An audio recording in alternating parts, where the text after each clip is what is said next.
जुडो AC पारां हद दख़लनि ख़िलाफ़ कार्रवाई। छपरा दुकान संदल रेड़ा डाहे पट करे छॾियूं। असिस्टेंट कमिश्नर जुडो शबीर जान जसकाणी मुख्तियारकार अली शेर समेत जुडो टाउन इंतज़ामिया ऐं पुलिस जी मदद सां शहर जे स्टेशन रोड, रेलवे ग्राउंड, जुडो नाके ऐं ॿियनि हंधनि ते नाजाइज़ अॾावतूं ख़तमु करे वेठल माण्हुनि जा छपरा होटल दुकाननि जे अॻियां ठहियल धिका, संदल रोड ते बीठल रेड़ा ऐं ॿिया कब्ज़ा हटाइण लाइ हेवी मशीनरी ज़रिए ऑपरेशन शुरू करे नाजाइज़ अॾावतूं ऐं कब्ज़ा डाहे पट करे छॾिया। इन सिलसिले में असिस्टेंट कमिश्नर जुडो शबीर जान जसकाणी चयो त असां दुकानदारनि खे अॻु में ई इतलाह ॾेई छॾियो हो त पाण मुरादो हद दख़लियूं ऐं कब्ज़ा ख़ाली करे छॾियो, पर शहरियुनि उन ते को बि अमल न कयो, जंहिं बाद असां ऑपरेशन शुरू कयो आहे।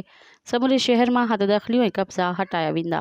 मज़ीद ख़बरनि ऐं तफ़सीलात लाइ विज़िट कयो असांजी वेबसाइट www.awamiNewsHD.com ऐं ॾिसंदा रहो अवामी न्यूज़ HD।